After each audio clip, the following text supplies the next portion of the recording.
Opa, tudo bem? Meu nome é Joseph Lacerda de Almeida e eu sou estudante do curso de Física da UESP Classic de Quixadá. Sou bolsista de extensão na Bolsa de Novos Programadores, Produção de Conteúdo Digital Acadêmico Audiovisual para a Extensão. Eu estou aqui para fazer uma pequena introdução ao livro Pedagogia da Autonomia, que nada mais é que a última obra de Paulo Freire, publicada em vida.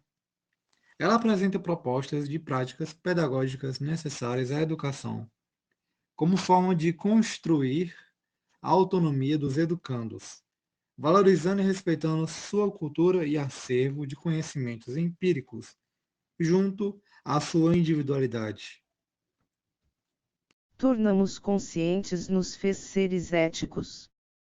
O respeito à autonomia e à dignidade de cada um é um imperativo ético e não um favor que podemos ou não conceder uns aos outros. Precisamente porque éticos podemos desrespeitar a rigorosidade da ética e resvalar para a sua negação. Por isso é imprescindível deixar claro que a possibilidade do desvio ético não pode receber outra designação senão a de transgressão. O professor que desrespeita a curiosidade do educando, o seu gosto estético, a sua inquietude, a sua linguagem, mais precisamente, a sua sintaxe e a sua prosódia, o professor que ironiza o aluno, que o minimiza, que manda que ele se ponha em seu lugar ao mais tênue sinal de sua rebeldia legítima, tanto quanto o professor que se exime do cumprimento de seu dever de propor limites à liberdade do aluno, que se furta ao dever de ensinar, de estar respeitosamente presente à experiência formadora do educando, transgride os princípios fundamentalmente éticos de nossa existência. É neste sentido que o professor autoritário, que por isso mesmo afoga a liberdade do educando, amesquinhando o seu direito de estar sendo curioso e inquieto, tanto quanto o professor licencioso rompe com a radicalidade do ser humano a de sua inconclusão assumida em que se enraiza a eticidade. É neste sentido também que a dialogicidade verdadeira, em que os sujeitos dialógicos aprendem e crescem na diferença, sobretudo, no respeito a ela, é a forma de estar sendo coerentemente exigida por seres que, inacabados, assumindo-se como tais, se tornam radicalmente éticos. É preciso deixar claro que a transgressão da eticidade jamais pode ser vista ou entendida como virtude, mas como ruptura com a decência. O que quero dizer é o seguinte, que alguém se torne maquista, racista, classista, sei lá o que, mas se assuma como transgressor da natureza humana.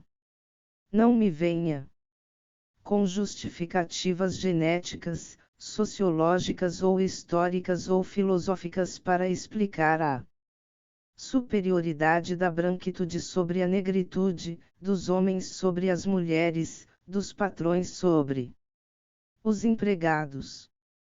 Qualquer discriminação é imoral e lutar contra ela é um dever por mais que se reconheça a força dos condicionamentos a enfrentar. A boniteza de ser gente se acha, entre outras coisas, nessa possibilidade e nesse dever de brigar. Saber que devo respeito à autonomia e a identidade do educando exige de mim uma prática em tudo coerente com este saber. 2.4 Ensinar exige bom senso. A vigilância do meu bom senso tem uma importância enorme na avaliação que, a todo instante, devo fazer de minha prática. Antes, por exemplo, de qualquer reflexão mais detida e rigorosa é o meu bom senso que me diz ser tão negativo, do ponto de vista de minha tarefa docente, o formalismo insensível que me faz recusar o trabalho de um aluno por perda de prazo, apesar das explicações convincentes do aluno, quanto o desrespeito pleno pelos princípios reguladores da entrega dos trabalhos. É o meu bom senso que me adverte de que exercer a minha autoridade de professor na classe, tomando decisões, orientando atividades, estabelecendo tarefas, cobrando a produção individual e coletiva do grupo não é sinal de autoritarismo de minha parte. É a minha autoridade cumprindo o seu dever. Não resolvemos bem, ainda, entre nós, a tensão que é contradição autoridade e liberdade nos coloca e confundimos quase sempre autoridade com autoritarismo, licença com liberdade. Não preciso de um professor de ética para me dizer que não posso, como orientador de dissertação de mestrado ou de tese de doutoramento, surpreender o pós-graduando com críticas duras a seu trabalho porque um dos examinadores foi severo em sua arguição. Se isto ocorre e eu concordo com as críticas feitas pelo professor, não há outro caminho senão solidarizar-me de público com o orientando, dividindo com ele a responsabilidade do equívoco ou do erro. Criticado asterisco. Não preciso de um professor de ética para me dizer isto. Meu bom senso me diz saber que devo respeito à autonomia, à dignidade e à identidade do educando e, na prática, procurar a coerência com este saber, me leva inapelavelmente à criação de algumas virtudes ou qualidades sem as quais aquele saber vira inautêntico, palavreado vazio e inoperante asterisco de nada. Serve, a não ser para irritar o educando e desmoralizar o discurso hipócrita do educador, falar em democracia e liberdade mas impor ao educando a vontade arrogante do mestre. Ver Freire, Paulo. Cartas a Cristina, Rio de Janeiro, Paz e Terra, 1995. Ver Freire, Paulo. Professora sim, tia, não? Cartas a quem ousa ensinar. São Paulo, Óleo d'Água, 1995. O exercício do bom senso, com o qual só temos o que ganhar, se faz no corpo da curiosidade. Neste sentido, quanto mais pomos em prática de forma metódica a nossa capacidade de indagar, de comparar, de duvidar, de aferir, tanto mais eficazmente curiosos nos podemos tornar e mais crítico se pode fazer o nosso bom senso. O exercício ou a educação do bom senso vai superando o que há nele de instintivo na avaliação que fazemos dos fatos e dos acontecimentos em que nos envolvemos. Se o bom senso, na avaliação moral que faço de algo, não basta para orientar ou fundar minhas táticas de luta, tem, indiscutivelmente, importante papel na minha tomada de posição, a que não pode faltar a ética, em face do que devo fazer. O meu bom senso me diz, por exemplo, que é imoral afirmar que a fome e a miséria a que se acham expostos milhões de brasileiras e de brasileiros são uma fatalidade em face de que só há uma coisa a fazer: esperar pacientemente que a realidade mude. O meu bom senso diz que isso é imoral e exige de minha rigorosidade científica a afirmação de que é possível mudar com a disciplina da guludice da minoria insaciável. O meu bom senso me adverte de que há algo a ser compreendido no comportamento de Pedrinho, silencioso, assustado, distante, temeroso, escondendo-se de si mesmo. O bom senso me faz ver que o problema não está nos outros meninos, na sua inquietação, no seu alvoroço, na sua vitalidade. O meu bom senso não me diz o que é, mas deixa claro que há algo que precisa ser sabido. Esta é a tarefa da ciência que, sem o bom senso do cientista, pode se desviar e se perder.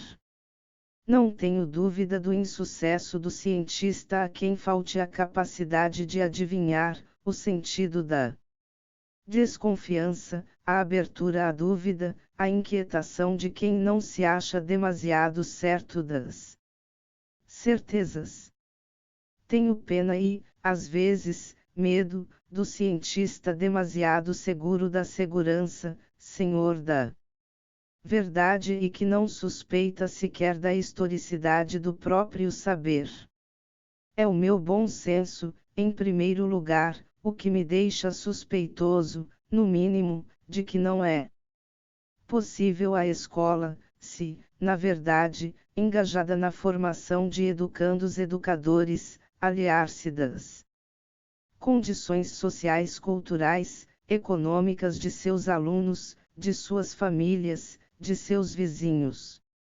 Não é possível respeito aos educandos, à sua dignidade, a seu ser formando-se, à sua identidade.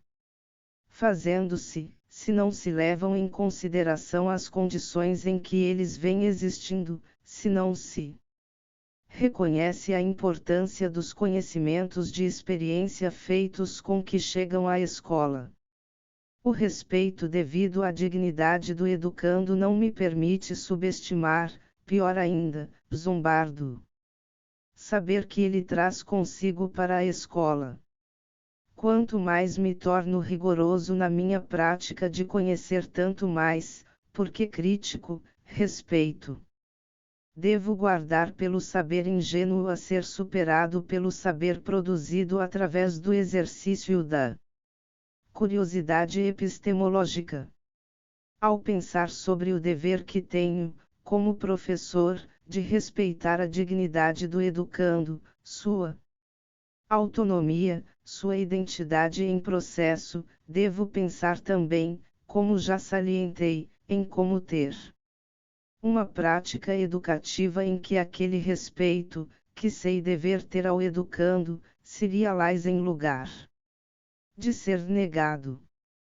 Isto exige de mim uma reflexão crítica permanente sobre minha prática através da qual vou fazendo a avaliação do meu próprio fazer com os educandos. O ideal é que, cedo ou tarde, se invente uma forma pela qual os educandos possam participar da avaliação.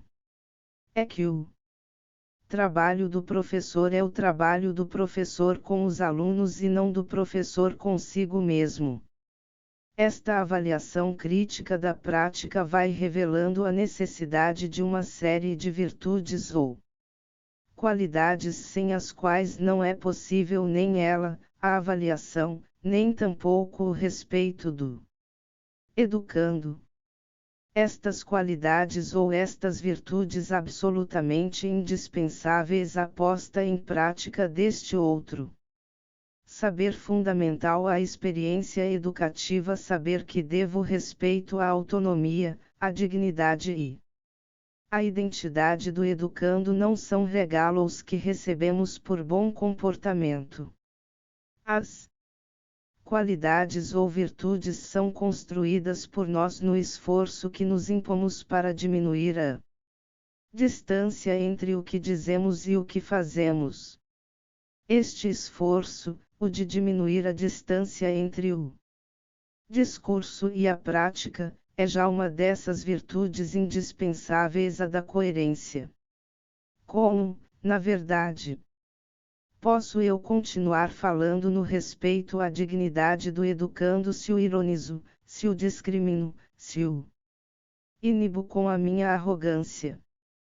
como posso continuar falando em meu respeito ao educando-se? O testemunho que a ele dou é o da irresponsabilidade, o de quem não cumpre o seu dever, o de quem não se prepara ou se organiza para a sua prática, o de quem não luta por seus direitos e não protesta contra as injustiças. A prática docente, especificamente humana, é profundamente formadora, por isso, ética. Se não se pode esperar de seus agentes que sejam santos ou anjos, pode-se e deve-se deles exigir seriedade e retidão. A responsabilidade do professor, de que às vezes não nos damos conta, é sempre grande. A natureza mesma de sua prática eminentemente formadora, sublinha a maneira como a realiza. Sua presença na sala é de tal maneira exemplar que nenhum professor ou professora escapa ao juízo que dele ou dela fazem os alunos. E o pior talvez dos juízos é o que se expressa na falta de juízo. O pior juízo é o que considera o professor uma ausência na sala.